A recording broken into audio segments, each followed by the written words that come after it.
Estás escuchando el podcast Dios no está callado. Acompáñanos a conocer a Jesús a través de los Salmos.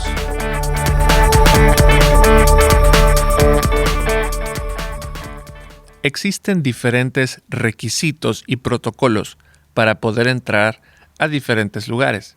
En algunas ocasiones podemos ver letreros que dicen "nos reservamos el derecho de admisión" o también "solo personal autorizado". Entrar a estos lugares tiene que ver con ciertas autorizaciones, con cartas de invitación, códigos de vestimenta, entre muchas otras cosas más que si no se cumplen, no se puede entrar a ese lugar. Durante estos años recientes que hemos vivido la pandemia, pudimos vivir de manera colectiva ciertos requisitos para entrar a diferentes lugares. Te tomaban la temperatura, te ponían gel en alcohol en las manos para poder limpiarte, y si no cumplías ciertas cosas, como el cubreboca, por ejemplo, no podías entrar. ¿Qué pasaba si decidías saltarte estos filtros y pasar sin cubreboca tal vez, o tal vez tu temperatura era diferente a la que se esperaba? Bueno, probablemente se desplegaba todo un operativo para obligarte a salir del lugar. Tú podrías alegar tu derecho de libertad de hacer lo que querías, pero realmente no se podía porque estabas entrando en un lugar que no era tu casa. Si en tu casa quieres andar sin cubreboca o querías simplemente no lavarte las manos, pues eso estaba bien. Pero para entrar a otros lugares se necesitaba un estándar básico y el dueño del lugar está en todo el derecho de reservarse el derecho de admisión, te guste o no. Mira, el salmo que vamos a estudiar el día de hoy, el Salmo 24, nos da una idea muy parecida. Este salmo se plantea una pregunta de la cual todos nosotros debemos de tener en mente todo el tiempo. ¿Quién puede entrar en la presencia de Dios? ¿Qué exige Dios de nosotros para poder estar ahí? Una pregunta que surge de esto es, ¿por qué debería de preocuparme por eso? ¿Por qué Dios debe de darme requisitos para estar con Él? ¿No puedo yo decidir si quiero ir con Él o no? ¿No puedo valerme de mi derecho de hacer mi voluntad y hacer lo que quiera? ¿Qué pasa si no me pregunto esto nunca y vivo como si no supiera nada de esto? Este tipo de preguntas tan profundas son tan importantes y decisivas en nuestra vida que rara vez nos detenemos a pensarlas y meditarlas y llegar a una respuesta real. Mira lo que nos dice este salmo. Salmo 24. Del Señor es la tierra y todo cuanto hay en ella, el mundo y cuantos lo habitan, porque Él la afirmó sobre los mares y la estableció sobre los ríos. ¿Quién puede subir al monte del Señor? ¿Quién puede entrar en su lugar santo? Solo el de manos limpias y corazón puro, el que no adora ídolos vanos ni jura por dioses falsos. Quien es así recibe bendiciones del Señor. Dios su Salvador le hará justicia. Tal es la generación de los que a ti acuden, de los que buscan tu rostro, oh Dios de Jacob. Eleven puertas sus dinteles, levántense puertas antiguas que va a entrar el Rey de la Gloria. ¿Quién es este Rey de la Gloria? El Señor, el fuerte y valiente, el Señor, el valiente guerrero. Eleven puertas sus dinteles, levántense puertas antiguas, que va a entrar el Rey de la Gloria. ¿Quién es este Rey de la Gloria? Es el Señor Todopoderoso. Él es el Rey de la Gloria.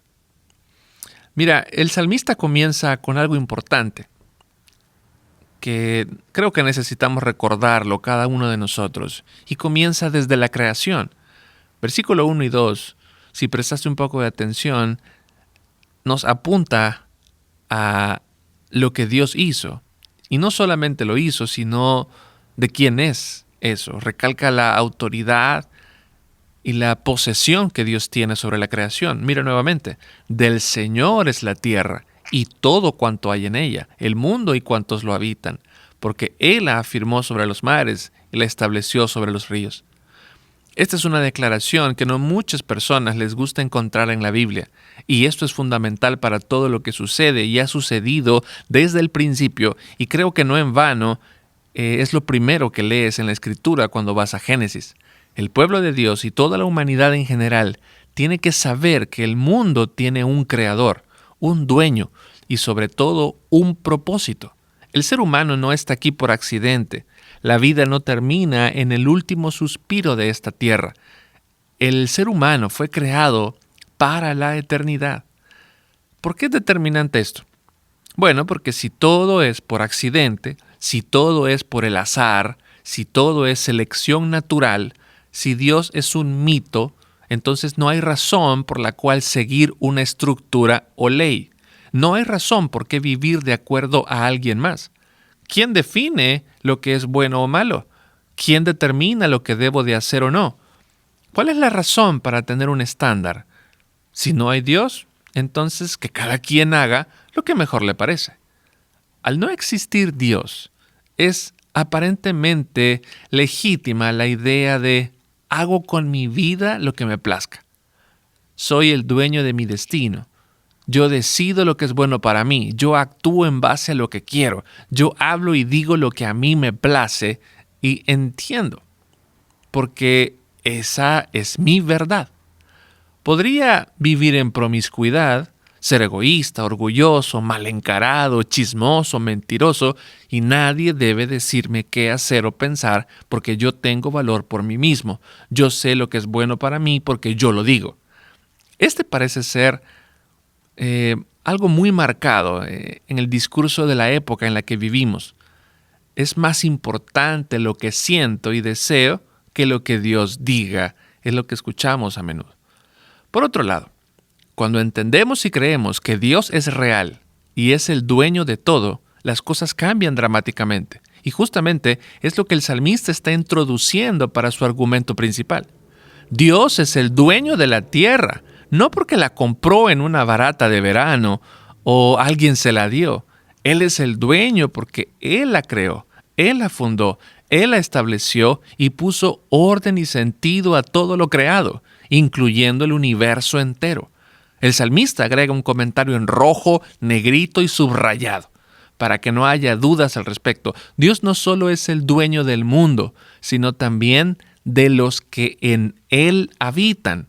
En otras palabras, usted y yo le pertenecemos a Dios, crea en él o no.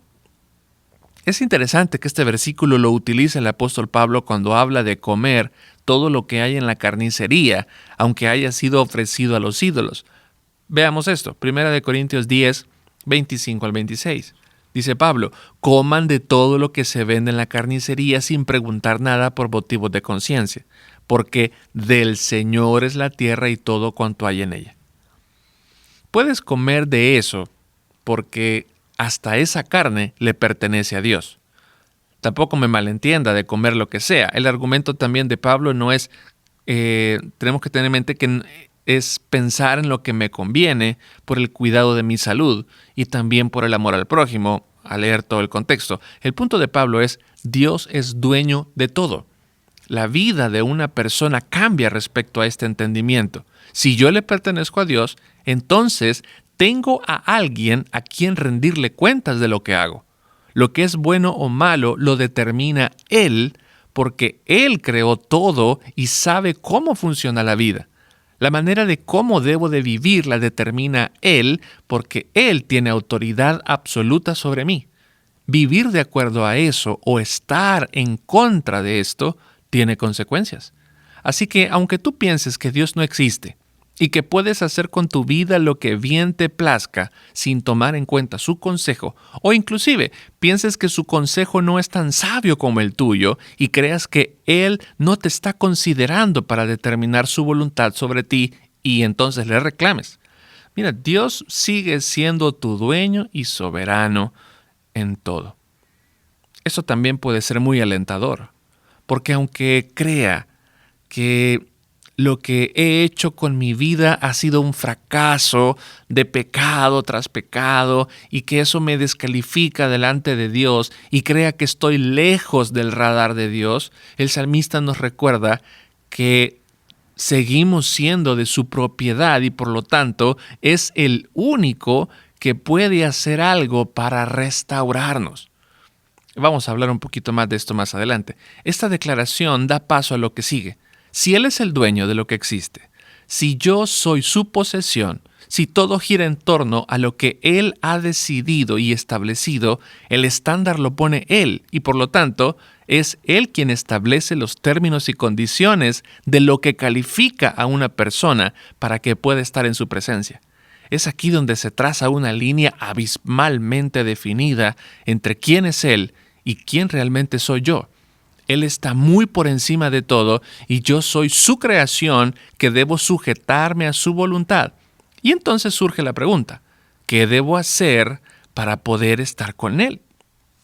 Veamos su estándar, versículos 3 y 4. ¿Quién puede subir al monte del Señor? ¿Quién puede estar en su lugar santo? Solo el de manos limpias y corazón puro, el que no adora ídolos vanos ni jura por dioses falsos. David pregunta entonces, si Dios es el dueño de todo, ¿quién puede estar con Él?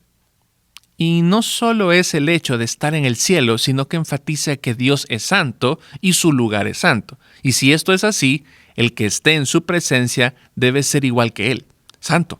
Y de hecho, esa es la instrucción de Dios para su pueblo. Sean santos porque yo soy santo, les dijo al pueblo de Israel. Es decir, si ustedes van a estar delante de mi presencia, tienen que ser santos. ¿Por qué? Dice Deuteronomio 4:24, porque Dios es fuego consumidor. Mira, es interesante cuando entendemos esto, porque ser santo como Él es santo es también una protección. Porque cuando el pecado está en su presencia, lo va a consumir con el fuego de su ira. Él no se manchará o ensuciará con nuestro pecado. Su ira lo consume de inmediato. Pensar en un Dios que pone requisitos para entrar al cielo tampoco parece ser algo atractivo para el ser humano. Muchos, de hecho, intentan suavizar esta enseñanza y dicen que no importa cómo vivas y lo que hagas, que Dios es amor y Él te ama así tal cual eres. Tenemos que tener cuidado con esas falacias porque si podemos hablar del amor de Dios y que su amor es tan perfecto que fue mostrado al enviar a su Hijo a morir por el mundo, como lo dice Juan 3:16. Sin embargo, esto no deja de lado el estándar que Él mismo ha puesto para estar en su presencia. Hay muchas bendiciones que gozamos todos los humanos por el amor que Él tiene por su creación. El sol sale todos los días, las estaciones siguen estando ahí, muchos tienen trabajos estables y prosperidad, otros tienen muy buena salud. Todos estos son actos de amor y gracia de parte de Dios para con su creación. Sin embargo, estar delante de su presencia no es una piñata. David dice, solo los de corazón puro, los de manos limpias, los que han confiado plenamente en Dios y no en otra cosa que no sea Dios. Esto no es una idea solo del Antiguo Testamento. Jesús mismo lo dijo en Mateo 5:8. Dichosos los de corazón limpio, porque ellos verán a Dios. El profeta Isaías lo ejemplifica muy bien al inicio de su libro, donde dice que Dios está harto de los sacrificios del pueblo, está cansado de sus actos religiosos, ya que sus manos no son limpias, hay maldad en ellos, y eso no los hace aptos para estar en su presencia. Pero ¿por qué Dios haría algo así? Porque Él es el dueño de lo que existe, de todo lo que Él ha hecho. Es su creación, son sus reglas, le pertenecemos y puede establecer el estándar conforme a su naturaleza. Si Él es santo, yo debo ser santo, no menos que eso. Por esta razón, creo que sí debe de importarme la manera en cómo vivo, la manera en cómo pienso y en cómo actúo. Si tomo en cuenta su palabra como referencia absoluta en toda mi vida o no, esto será importante. Si reflexionamos y somos honestos con nosotros mismos, podemos ver que la pregunta de David no es tanto algo que quiera saber, sino que es una pregunta en la que nos demos cuenta que no hay nadie que llegue a ese estándar. Porque ¿quién puede estar ahí entonces? Piensa en tu propia vida. ¿Cuántas veces, aunque eres creyente quizás vas a la iglesia y estás en un ministerio de servicio y quizás hasta enseñas la Biblia, y vives tu vida dejando de lado la palabra y mandato de Dios y prefieres vivir como tú quieres, siguiendo tus propios deseos, anhelos y donde la autoridad de su palabra es una opción de tómelo o déjelo según convenga. Piensa en esto. Las manos limpias no indican solo que los que tocan algo malo o usan las manos para pecar, sino que es un significado de las acciones. Todas nuestras acciones malas han manchado nuestras manos de pecado delante de Dios. El corazón puro indica las intenciones de nuestro corazón, nuestros pensamientos. ¿Qué vieran otros? ¿O qué pudieran ver otros si ven lo que realmente estamos pensando? Si Dios lo ve, y no solo es cuestión de lo bueno que aparentas, sino de lo que realmente hay en tu corazón y las intenciones reales.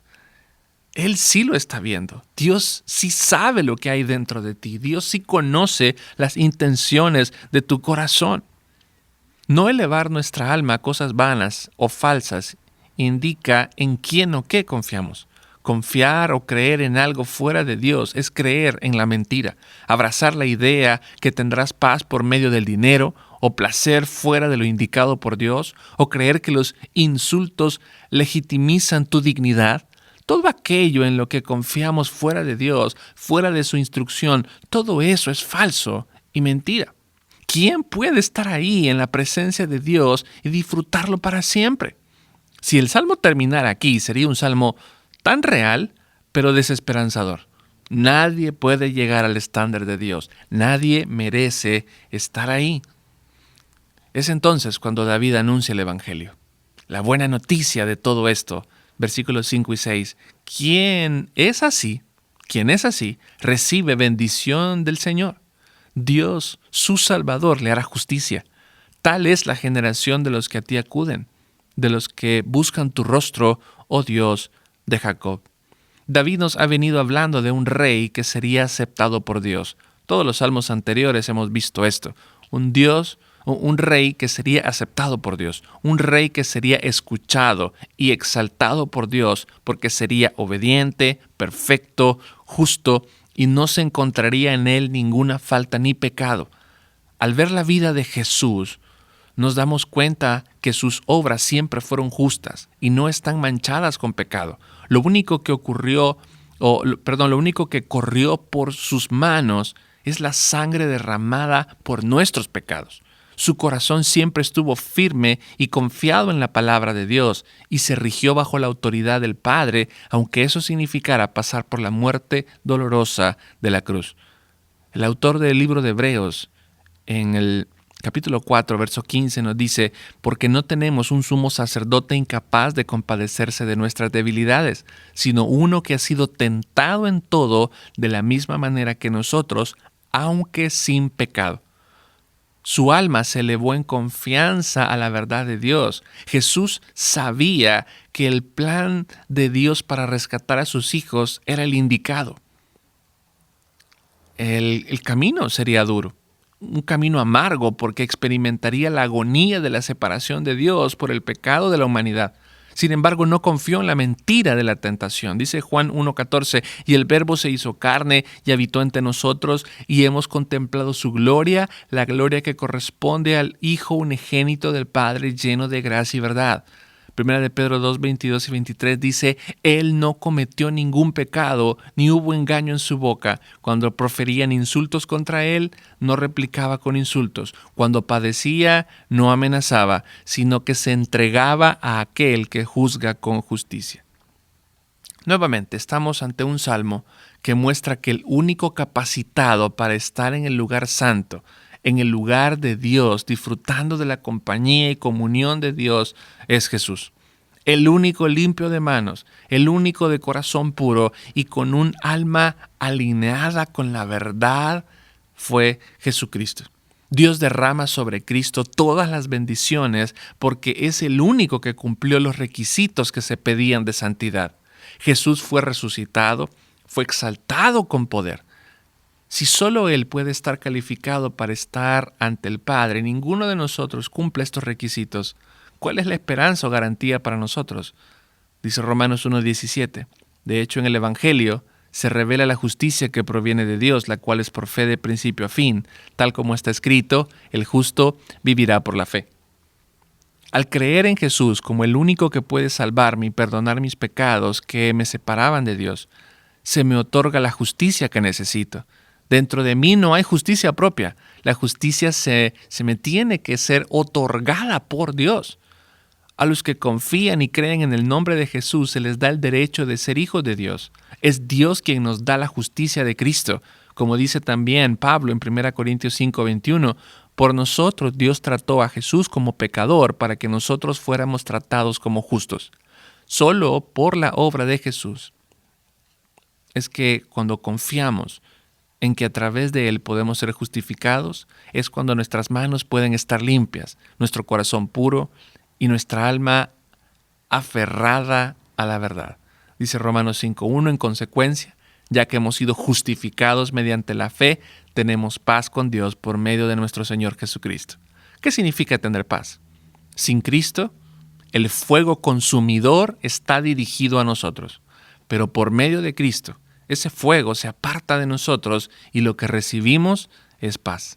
Romanos 8:1 dice, por tanto, ya no hay ninguna condenación para los que están unidos a Cristo Jesús. La manera de subir al monte del Señor es a través de Cristo, los que están unidos a Él. Dice Efesios 1:3, alabado sea Dios, Padre de nuestro Señor Jesucristo, que nos ha bendecido en las regiones celestiales con toda bendición espiritual en Cristo. Los que confían en el Señor, los que viven conforme a su palabra, son los que reciben las bendiciones de Dios. Esas bendiciones solo son a través de Cristo y el estilo de vida cambia totalmente para agradar a Dios. Es por eso que no hay tal persona que diga conocer y amar a Jesús y que su estilo de vida no sea con el anhelo de agradarlo y ser como Él. Las luchas y pecados estarán todos los días, pero el creyente sabe dónde encontrar esa justicia. Jacob mismo, quien era un suplantador, mentiroso, estafador, supo a qué aferrarse y suplicó esa bendición. El salmista termina entonces apuntando a la gloria de Dios. Mire, dice versículo 7, eleven puertas sus dinteles, levántense puertas antiguas, que va a entrar el Rey de la Gloria. ¿Quién es este Rey de la Gloria? El Señor, el fuerte y valiente, el Señor, el valiente guerrero. Eleven puertas sus dinteles, levántense puertas antiguas, que va a entrar el Rey de la Gloria. ¿Quién es este Rey de la Gloria? Es el Señor Todopoderoso. Él es el Rey de la Gloria. Mira, la historia bíblica no se trata de superhombres. Se trata de cómo Dios ha salvado a la humanidad que no podía llegar a su presencia por el pecado y rescatando a su pueblo para que puedan estar con Él. En estos últimos versículos, David muestra el clímax de la aceptación de Dios, del rey que Él estableció. Un rey que fue rechazado por los poderes de este mundo, sin embargo exaltado por Dios. La pregunta de David es, ¿quién puede subir al monte de Dios? Es decir, a la presencia misma de Dios. La respuesta está aquí. Jesús es el que cumplió el requisito y puede tener todo el acceso y privilegio de estar en la presencia de Dios. Apocalipsis 21 nos dice que el cielo tiene 12 puertas y hay un ángel en cada puerta. Imagina la escena entonces. Jesús, después de ser resucitado y exaltado, cumpliendo todos los requisitos de Dios, se dirige entonces al cielo mismo como un rey victorioso. Se pide que se abran las puertas para que entre ese rey y se pregunta quién es ese rey de gloria. ¿Quién se atreve a pedir que se abran las puertas del cielo? ¿Quién puede tener perfección absoluta para que se obedezcan sus órdenes para que dichas puertas sean abiertas? La respuesta es el Señor, el fuerte y valiente, el Señor, el valiente guerrero. ¿Cuál batalla libró? Jesús, para que sea victorioso, tuvo que haber luchado una batalla. ¿Cuál fue? Bueno, venció sobre la muerte y el pecado, derrotó a sus enemigos. Todos los que procuraron detenerlo y destruirlo fueron derrotados. Luego, se vuelve a pedir que se abran las puertas y vuelve a escucharse la pregunta, ¿quién es ese Rey de Gloria? Dice, es el Señor Todopoderoso, el Señor de los ejércitos. Él es el Rey de la Gloria. No es que no escucharon la primera vez y vuelvan a preguntar.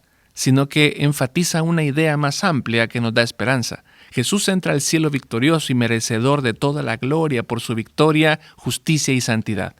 Pero no regresa solo. Él regresa con su ejército. Él entra en el cielo con su pueblo que rescató.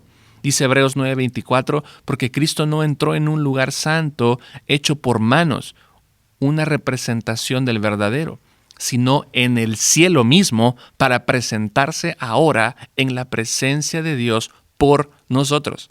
Esta es la idea que nos da 1 Tesalonicenses 4 cuando dice que los muertos en Cristo resucitarán y los que hayamos quedado seremos arrebatados para encontrarnos con el Señor en el aire, para entrar junto con Él en la presencia de Dios. Apocalipsis 19:14 dice, y los ejércitos que están en los cielos, vestidos de lino fino, blanco y limpio, le seguían sobre caballos blancos. ¿Quiénes son ellos vestidos de lino limpio? Los que han lavado sus ropas por medio de la sangre de Cristo. ¿Quién puede estar en la presencia de Dios? El que ha confiado en Cristo como su Señor, como su Salvador, como su Rey, como su Dios, y se aferran a su justicia y de ese modo son aptos para presentarse delante de Dios. Querido amigo, no es necesario esperar hasta el final del mundo para eso. El escritor de Hebreos nos dice que tenemos acceso a la presencia de Dios desde ya. Hebreos 4:16 dice, por tanto, acerquémonos con confianza al trono de la gracia para que recibamos misericordia y hallemos gracia para la ayuda oportuna. Entender esta gracia hacia nosotros, que no cumplíamos estos requisitos, nos hace vivir agradecidos y conforme a su palabra, gracias a lo que Él hace en nosotros día a día. No intentes entrar al cielo saltando los protocolos establecidos. Serías aniquilado inmediatamente. Mejor corre a la gracia y misericordia de Jesús, para que su justicia y santidad te sean dadas y solo por Él puedas disfrutar de la presencia de Dios para siempre. Gracias por escucharnos. Para más información sobre este ministerio, puedes entrar a www.noestacallado.com. También puedes encontrarnos en Facebook, Instagram y YouTube.